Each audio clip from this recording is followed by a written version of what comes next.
नमस्कार सांगमाने जय जगन्नाथ। भगवान विष्णु एवं देवी लक्ष्मी थरे भगवान विष्णु शेषनागरे बसी विरक्त हो गले एवं से पृथ्वी भ्रमण करने चिंता कले। से पृथ्वी भ्रमण कर अनेक वर्ष बीतीगला। से तांको यात्रा प्रस्तुति आरंभ कले। तांको प्रभु को प्रस्तुत होता देखी देवी लक्ष्मी पचारिले, तुमे आज सकाळे केउंटाकू जीवाकू प्रस्तुत होउछ? विष्णु उत्तर देले, हे लक्ष्मी, मु पृथ्वी भ्रमण जाउछि। किछि चिंता करिबा परे देखि देवी लक्ष्मी कहिले, हे प्रभु, मु मध्य तुम सहित आसी परिबि कि? भगवान विष्णु किछि समय पई चिंता कले एवं कहिले, तुमे मो सहित गोटे शर्तरे आसी परिबो। पृथ्वी रे पहुंचिबा परे तुमे उत्तर दिगको चाहिबो नाही। एहा सहित देवी लक्ष्मी हाँ कहिले एवं तांकर इच्छा पूर्ण हैला। एवं सकाळे देवी लक्ष्मी एवं भगवान विष्णु पृथ्वी रे पहुंचिले। सूर्य देवता केवल उदय हेउथिले। राति वर्षा बीती जायथिला। चारिआडे सबुज रंग थिला। सही समय चारिआडे शांत थिला एवं पृथ्वी बहुत सुंदर देखा जाउतिला। देवी लक्ष्मी मोहित होई पृथ्वी को देखुथिले एवं तांका स्वामी को देइथिबा प्रतिश्रुति को भूली गले एवं चारि पाखକୁ चाहिबा समय से जानी पारिले नहीं जे से केतेबेले उत्तर आड़को चाहिबा आरंभ कले।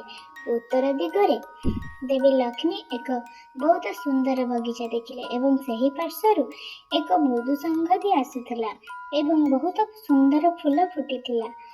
एहा एक फूल खेत थिला। देवी लक्ष्मी किछि चिंता न करी सही खेत को जाई एक सुंदर फूल तुलिले। किंतु कौन हैला जे जेतेबेले देवी लक्ष्मी भगवान विष्णु पाखक फेरी आसिले सेतेबेले भगवान विष्णु को आखिरु लुह थिला। भगवान विष्णु देवी लक्ष्मी को कहिथिले जे केही काठारु न मागी किछि नेबा उचित नुहे एवं तांको तांको प्रतिश्रुति मध्य मने पकाई देइथिले। जेतेबेले देवी लक्ष्मी तांकर भूल जानी पारिले से भगवान विष्णु निकट रे क्षमा प्रार्थना कले। भगवान विष्णु कहिले, तुमे करिथिबा भूल पाई तुमे निश्चित भाବରେ दंड पाइब। तुमे माळींक खेतरु तांको न पचारि फूल तोळिछ। एहा एक प्रकार चोरी। तेणु तुमे माळींक घरे 3 वर्ष पाई चाकर भाବରେ काम କରିବାକୁ पड़िब। तापरे मु तुमको वैकुंठको फेराई डाकिबी। देवी लक्ष्मी नीरवरे तांको मुंड नई राजी हेले। आजिर लक्ष्मी नथिले कि? आउ देवी लक्ष्मी जने गरीब महिला रूपरे नहीं फार्म मालिक घर को गले। घरटी केवल एक कुड़िया थिला एवं मालिक नाम थिला माधव। माधवंकर जने स्त्री 2 पुओ एवं 3 झियो थिले, जेउ माने समस्त से छोट फार्म में काम करी जीविका निर्वाह करुथिले। जेतेबेले देवी लक्ष्मी जने सरल एवं गरीब महिला रूप नहीं माधवंक कुड़िया गले। माधव पचारिले, भौणी, तुमे किए एवं तुमर एबे कौन आवश्यक? देवी लक्ष्मी उत्तर देले, मु जने गरीब महिला एवं मोर जत्न नेबा पाई केही नाहंती। मु दिन धरी किछि खाई नाही। मते कोनोसी काम दियो एवं मु मध्य करिबे।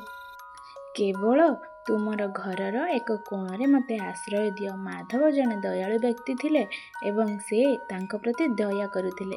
किंतु मोर 3टी बदले 4 झियो थिले मध्य मु काम करि परिबी।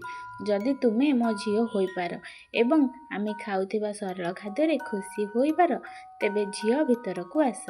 माधव लक्ष्मी को तांको कुड़िया रे आश्रय देथिले एवं लक्ष्मी माधवंक घरे 3 वर्ष पई दासी भाବରେ रहिथिले।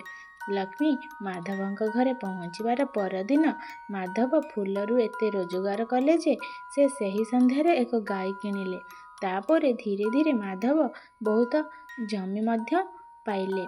सेमाने समस्त सुंदर पोशाक तैयारी कले एवं तापरे सेमाने एक बड़ स्थायी घर तैयारी कले। तांको झियो एवं स्त्री मध्य अलंकार तैयारी कले एवं एबे से एक बहुत बड़ घर मध्य तैयारी कले। माधव सबुबेले भाबुथिले जे एही महिलांको आगमन परे से सबु पाइछंती। तांको भाग्य एही झियो रूपरे तांको पाखको आसीछि। 2 ରୁ 5 वर्ष बीतीगला किंतु देवी लक्ष्मी एबे भी घरे एवं खेतरे काम करुथिले। गोटिए दिन जेतेबेले माधव खेतरे काम करी घर को फेरिले से देखिले जे जणे महिला देवी रूपरे सज्जित ଅଳଙ୍କାରରେ ସଜ୍ଜିତ ତାଙ୍କ ଘରର ମୁଖ୍ୟ ଦ୍ୱାରରେ ଠିଆ ହୋଇଛନ୍ତି। ଭଲ ଭାବରେ ଯାଞ୍ଚ କରିବା ପରେ ସେ ଚିହ୍ନି ପାରିଲେ ଯେ ଏହା ତାଙ୍କର ପାଳିତ ଚତୁର୍ଥ କନ୍ୟା। ସେହି ସେ ମହିଳା ଚିହ୍ନି ପାରିଲେ ଯେ ସେ ହେଉଛନ୍ତି ଦେବୀ ଲକ୍ଷ୍ମୀ। ସେତେବେଳକୁ ମାଧବଙ୍କ ସମଗ୍ର ପରିବାର ବାହାରକୁ ଆସି ଆଶ୍ଚର୍ଯ୍ୟ ହୋଇ ଦେବୀ ଲକ୍ଷ୍ମୀଙ୍କୁ ଦେଖୁଥିଲେ। ମାଧବ କହିଲେ, ମା, ଦୟାକରି ମୋତେ କ୍ଷମା କରନ୍ତୁ। ମୁଁ ଅଜାଣତରେ ତୁମକୁ ଘର ଏବଂ କ୍ଷେତରେ କାମ କରାଇଥିଲି। ମା, ମୁଁ କ'ଣ ଅପରାଧ କରିଛି? ମା, ଦୟାକରି ଆମ ସମସ୍ତଙ୍କୁ କ୍ଷମା କରନ୍ତୁ। ଏବେ ଦେବୀ ଲକ୍ଷ୍ମୀ ହସି କହିଲେ, ମାଧବ, ତୁମେ ବହୁତ ଦୟାଳୁ ଏବଂ ଦୟାଳୁ ବ୍ୟକ୍ତି। ତୁମେ ମୋତେ ତୁମର ଦେଇଛ। ତୁମେ ମୋତେ ଝିଅ ପରି ତୁମ ପରିବାରର ସଦସ୍ୟ ପରି ରଖିଛ।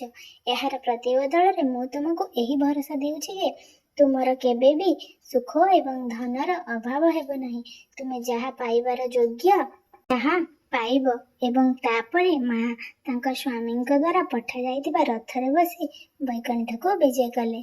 ତେବେ ଦର୍ଶକ ବନ୍ଧୁ, ଯଦି ଆଜିର ଭିଡ଼ିଓଟି ଆପଣମାନଙ୍କୁ ଭଲ ଲାଗିଥାଏ ତାହେଲେ ଲାଇକ୍, ସେୟାର, ସବସ୍କ୍ରାଇବ୍ ନିହାତି କରିଦେବେ। ରହୁଛି। ଜୟ ଜଗନ୍ନାଥ।